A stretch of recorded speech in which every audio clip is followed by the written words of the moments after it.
Hello and welcome back to the Film Posters YouTube channel. My name is Juan, and today I am joined by my lovely co-host Anna, where we are going to be talking about Sofia Coppola's newest film, Priscilla, which is gaining some awards buzz, and rightfully so. Priscilla from A24 is about teenager Priscilla Beaulieu, who meets Elvis Presley at a party, and the man who's already a meteoric rock and roll superstar becomes someone entirely unexpected in private moments, a thrilling crush, an ally in loneliness, and a gentle best friend. This is based on Priscilla Presley's 1985 memoir, Elvis and Me, and unlike Baz Luhrmann's film last year, we see a different side to the king here, and it's explored in a respectfully honest way that still carries the A24 visual gloss that you can't help but be entranced by. Now, with Priscilla, I did notice that this has the feel of a mini series, the way that the film is told through specific moments during Priscilla's life, and it's the way she chooses to share with everyone. But it is also a coming of age story, and it's definitely one that was actually quite common for the time period depicted. And I felt that Priscilla lived the dream, at least that's what everyone thought it would be, that every teenager wanted. And that can even be reflected within our own upbringings in a sense, where, a 90s kid, we used to have, I don't know if you remember this, but I think you do, the J14 magazines or Yeah. the Tiger Beat. And we knew that they were just dreams, the thought of being able to have the chance as a teenager to hang out with a celebrity we idolized. We put them on that pedestal, but we would probably take that opportunity not knowing the consequences that could arise from it if it led to anything. And I feel the film explores that subject quite well, especially when it explaining the situation for the time it was occurring during. And I thought it hit more upon reflection. So compared to Baz Luhrmann's portrayal of Elvis, here we get to see another version of him, but also we get to see the side of Priscilla. And I feel that the way that Coppola treats this movie so tenderly, with such care with her portrayal of Priscilla, and it's something we haven't seen before because there's always been the focus of Elvis because of course he is the king of rock, he is the main focus, he is the main character. But here it's just really nice that we get to see the other side of the coin, and the way that it portrays Elvis in a not so like shining armor of a person, but rather, the truth of like what happened to Priscilla in her life, and like how, like she was affected in a way because she was, again, like you said, she was a teenager and she was living that teenage dream of finally get to like meet your idol and dream about living with the person and like having that family, and that dream state and euphoria that she was like being surrounded by him and fame. So I feel that this movie was such a unique take on her life and on Elvis, and I just don't see another person portraying Priscilla other than, the way that Coppola did in this movie. 100%. And even as an adult, you might see what happens in this film and go, this shouldn't be happening because of the age gap and so on. And you're right. But we were all teenagers at one point, and I like that Sofia Coppola makes us think about that. That at that point when we were teenagers, we didn't have the knowledge we have now, and you can even see that now with Stan Twitter, with biases and these musicians, actors, and so on. But the obsessed teen within, it kind of never goes away because we do, like you said, want that fantasy that's not really sometimes even a fantasy becoming a love story. And you do see that exploration not done in a creepy way, but it's done, like you said, in a sophisticated way where Priscilla can't believe that she's actually spending time with this huge star. And I think Coppola nails the fantasy part from the perspective of the time period it's depicting. But also on the flip side, it shows from the female perspective how that infatuation or desire can affect someone at such a young age. You see Priscilla fall in love with Elvis, who I think was 10 years older than her at that time. And that's quite concerning, yes, especially in this day and age. But from his perspective, you also see Coppola explore how you see his character have this homesick feeling and he's surrounded by like a bunch of yes men. And his perspective for the introduction of Priscilla was to be able to talk to an American so he could sense that sense of normalcy and be around someone who he thought was like him. But what it does at the same time with the concept of falling for someone who's older is that it doesn't romanticize it, which is great that it doesn't do that.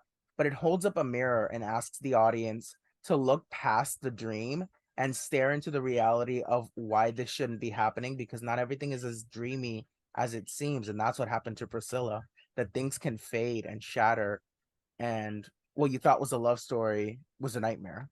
Definitely, like along the way, it first starts out like with the dream state of like her falling in love and getting to meet your idol, but along the way it's like she gets hit with reality and she needs to grow up fast, you know.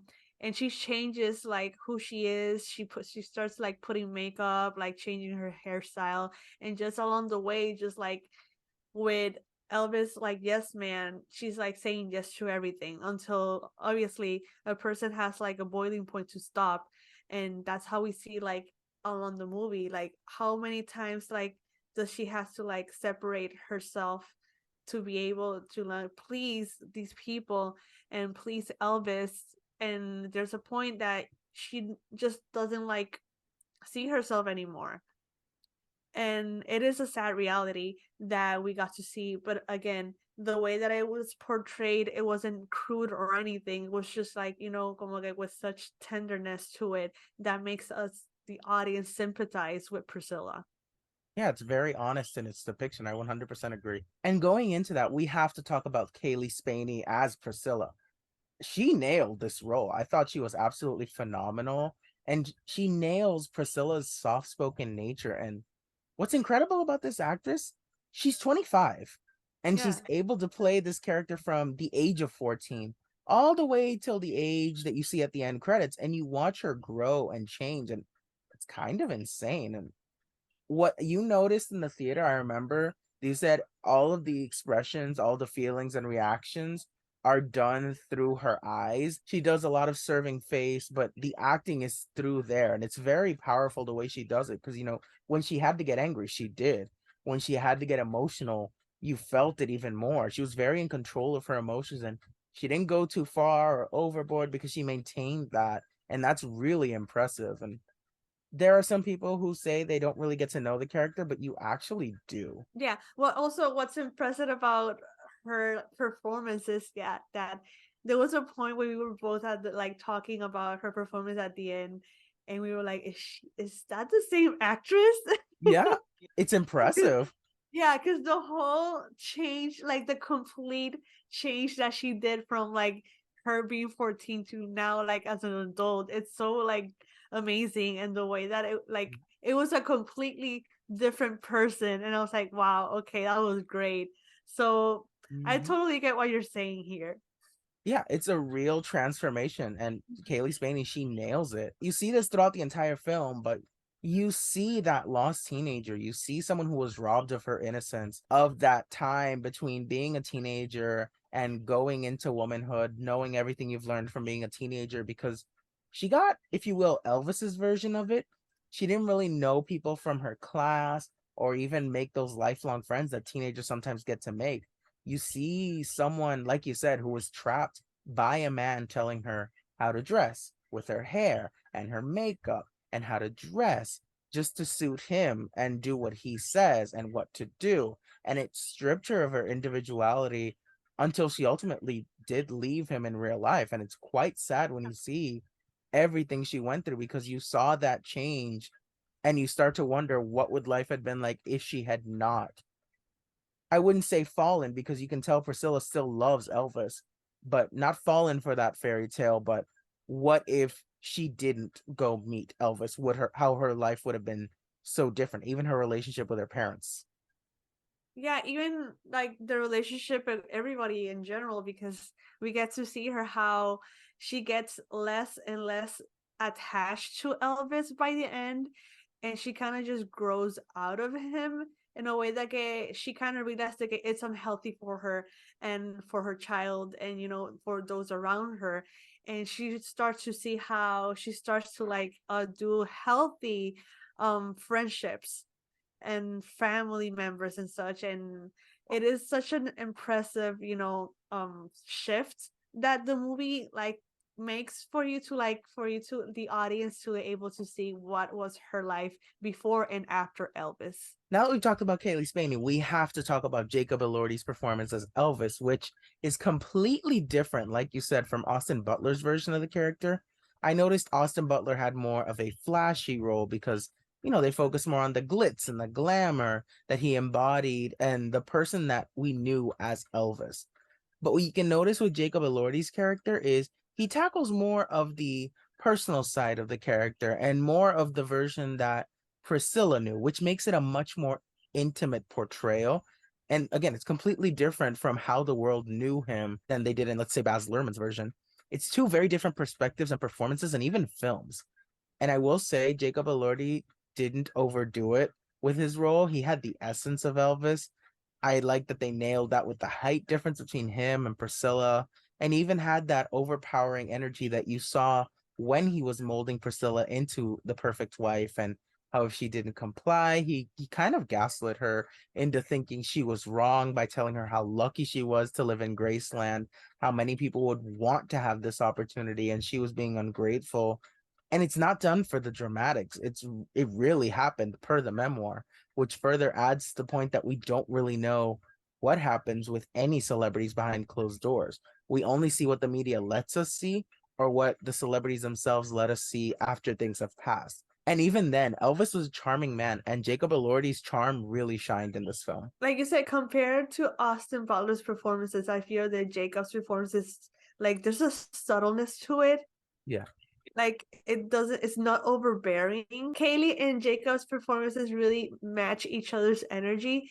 And again, going back to Austin Butler's performances versus Jacob's, when it comes to the subtleness here, there are key moments when Elvis, like, has to raise his voice or do something that's like overbearing to her. And just like the tiny amount, you can really feel like the energy shifts completely, and how you kind of, as the audience, you kind of feel scared for her in a way, because it's a total shift, especially a specific scene where like he just like has a tantrum because he didn't like a song, and those 100%. are the moments that you're like, oh shit, like No, yeah, okay. you 100% feel that because it's like you said, while Yeah. the performances bring out the best in each other, while they match their energies, like where one goes higher, the other goes lower to kind of like compensate and match their flow so it doesn't throw each other off. You Mhm. do still feel scared for Priscilla because of Elordi's acting here. And I will say you do feel scared for her because you don't know what could happen because you start to realize throughout this film, which is I think what you were alluding to, that you don't really know him as well as you thought. And that's what Priscilla, the author for the memoir, tries to let us know. Like, you didn't really know Elvis the way I knew him. And I thought Jacob Elordi captured that perfectly. Yeah, he definitely did. Like, with his other performances, just like in Euphoria, and you see this is a total shift of his performances, but you still see como que, that intensity that he's able to capture with Elvis. And how, again, we really don't get to see like who someone is, behind, like, the stardom, and like, what everybody sees. We always get to see that part of Elvis that everybody loves. And here Jacob Elordi really is able to portray a different side of Elvis that we haven't seen before. And I think it's just the way that he does it is so subtle and so interesting and so captivating. I 100% agree. And I will also say his accent, it was good. It's not bad. It's actually a good accent with a Yeah. southern twang. But at one point, it was sending me because the Elvis accent, it's really fun to do. Yeah. And I can understand how anyone who wants to play Elvis wants to do the accent. But when Jacob Elordi was pronouncing things, I'm sorry, but at one point I was laughing, not at him, but like just with the accent itself, because the way he was like, like my daddy used to say, my daddy. Like I was laughing so hard because I'm like, he kind of went for it so much that I have to applaud it.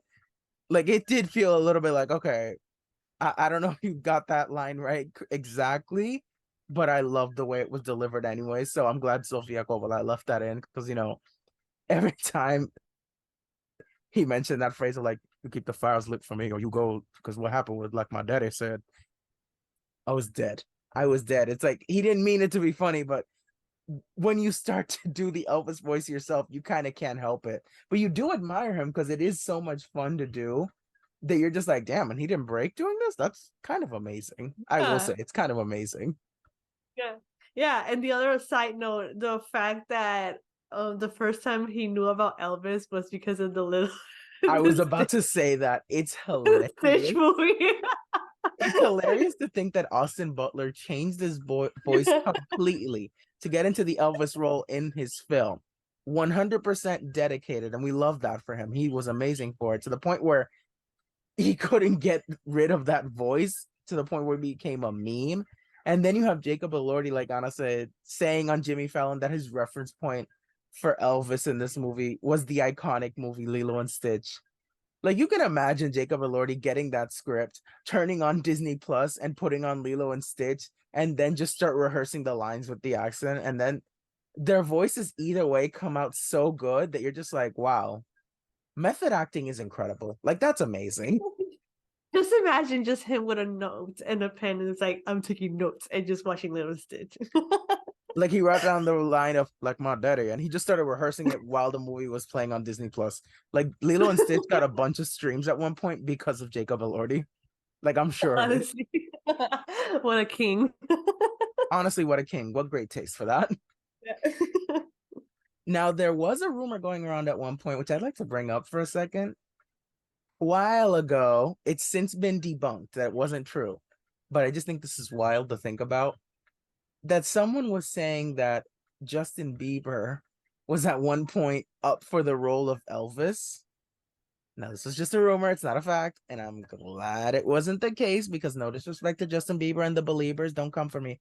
But I can't see him doing what Jacob Elordi did here. I'm sorry. No, no, I can't even imagine him Yeah. being as Elvis. That's crazy. Although I would have loved to have seen Justin Bieber taking notes with Lilo and Stitch playing in the background as Elvis. He's like, I'm taking notes. Like I'd love to see the acting process of how Justin Bieber would have gotten into Elvis. I think I would have liked to have seen that, but I would have still given the role to Jacob Elordi. He's just fantastic Honest, here. honestly, Justin Bieber's jump from the Zoolander to Elvis.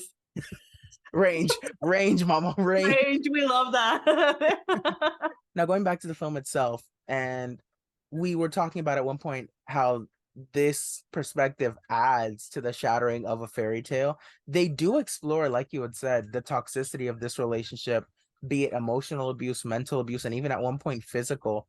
And I really like that it highlighted that because, there is the possibility of someone romanticizing before seeing this film, the Elvis and Priscilla relationship. But once you see it, that illusion is very much shattered. And I do appreciate that Sofia Coppola took the time to say, like, not only portray this book extremely well, but to say, hey, this isn't what you think it is. There isn't a need to glorify or even idolize these kind of relationships because you never really know what's happening until afterwards. And your heart goes out to them, but it makes you view differently how you idolize celebrities. And I thought that was a really interesting point that you also saw in the Bling Ring. It's a really great theme that she is great at delivering. Yeah. Yeah. Again, it feels that the internet and culture per se, we tend to glamorize like the relationship of celebrities behind closed doors, and we don't get to see what they really are in real life. Obviously, um, it is a habit that the internet we tend to do at the internet a lot, especially now focusing on the Priscilla and Elvis relationship. We tend to like see them like added the couple because she was the one that made it. She was the one that, as a teenager, you glamorize like, oh, maybe one day my favorite celebrity will fall in love with me, and that it happened to her. So it is like a story. It is the story for like young women to like, hey, if she made it, I could also make it. But they don't know what's behind those doors. So it's very like an interesting analysis, and like to be able to see the dynamic of especially this relationship and how Coppola really is able to shed a light in the dynamic of this relationship and how toxic it was, but and how it also was glamorized behind those walls. 100%. And this was all happening at a time before social media. This was when newspapers, for example, were the way you got the story. You saw it in the movie with how even gossip magazines were portraying Elvis with Anne Margaret and a bunch of other celebrities. And it was wild to think about all of this happening, how people still were glamorizing this, even though not a lot of people at first knew about the Elvis and Priscilla relationship. And you do see that Coppola's eye with her depiction of this was to shed light on, for example, the people that at one point, with the generation that idolized Pamela Anderson and Tommy Lee, and there's a generation that idolized Elvis Presley and Priscilla Presley.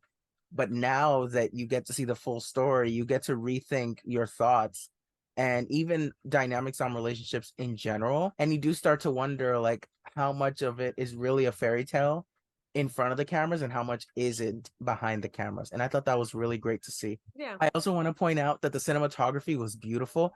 It perfectly captures the A24 gloss of Yeah. feeling like you're looking at a work of art in a museum, like a dream you want to immerse yourself into. And that's Coppola's vibrant world, and you never want to leave. Yeah. The cinematography and the score, like both Yes. together, it's like it's able to capture like that dream like teenage essence of like falling in love and being in love and como que being blinded by love. And I thought it was pretty amazing. Yeah, the score is pretty phenomenal. From the very beginning of the film, when the A24 logo comes up, the score that you hear in the trailer is, in fact, what you see at the beginning of this film. And you hear it and you go, why does this perfectly set everything up? And then as you go along, the score perfectly captures, like you said, the teenage dream, or at least the essence of it at the time, and the one that many people wanted to have when it came to being with a celebrity. And I thought that was really well done. There's a lot of shots here that Tumblr in its day would go crazy for. The Tumblr girls will go insane, bro. Now, I will also say they couldn't use certain Elvis songs in the film, I think due to a rights issue. But once or twice, I was able to recognize the chords of the song here and there. Like Are You Lonesome Tonight? I'm pretty sure was played in the piano once. Mhm. And the final needle drop of this film, I thought it was absolutely perfect. I loved it. I thought it was the perfect way to close the film, to tie up everything that the film was showing you. It was a perfect, beautiful bow on an already beautiful film. Yeah. And it also plays with the irony of the whole relationship. 100%. We're not going to spoil you the song choice because No. it's amazing. You have to experience it Yeah. yourself.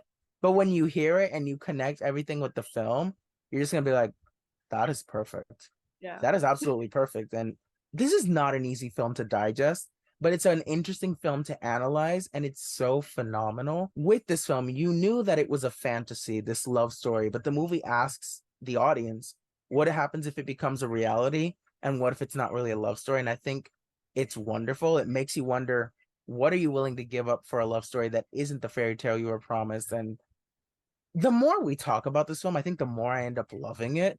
Mm. So I have to say it's exceptional work from A24. Like A24, you've done it again. Like, are we surprised? No, but I you've don't think done it so. again. Sofia Coppola, A plus. I think you've really delivered a fantastic film here. I want to rewatch it. Honestly, after this conversation, I want to rewatch it. Yeah, yeah. It feels that with a second rewatch, you could get to nitpick like, some things that you didn't notice at first. And Yeah. it is a good movie to analyze and to analyze the relationship between those two and just compare it to today's like celebrity relationships. Yeah, I think comparing the culture of celebrity relationships from Elvis and Priscilla's stage to now and seeing a lot of these similarities and even a lot of moments where you go, that's a perspective that you could see here today with so and so.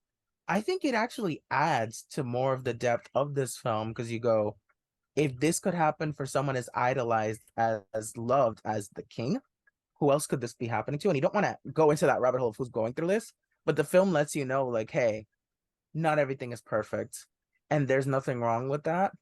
But you also have to be aware that these are people's lives, these are people's stories, and we not only have to respect them, but we have to listen to them when they're happening so that history doesn't repeat itself. So that is our review of Priscilla. This film is already out in a couple of places in the United States, so you should check your local listings. But for those of us in Puerto Rico, it will be available on November 9th in Fine Arts Theaters. You don't want to miss this film. I really hope this goes far into awards season. I really loved it. And it's definitely, like we said, a film that will get better with every watch. And I really hope a lot of people enjoy this film and go out to see it because Sofia Coppola really directed a film that's going to stand the test of time. To me, it's probably one of my favorite works by her. And I do also invite people to just after watching the movie sit down and analyze, because it is Yeah, an interesting movie just to think about it. 100%. The analysis on this, it's going to create so many discussions, and I think they're discussions that have to be had. Mhm. So that is our review of Priscilla. Thank you so much for watching. If you like this video, you can hit the like button and subscribe. We'd greatly appreciate it. You can follow us at Film Posers on Facebook, Twitter, Instagram, Letterboxd, and stay tuned to what we're going to do on Letterboxd. It's very exciting. It's going to be a lot of fun. And check out more of our other great content on our podcast or even on our YouTube channel. Again, thank you so much for watching. And remember, we are all film posers. Bye. Bye.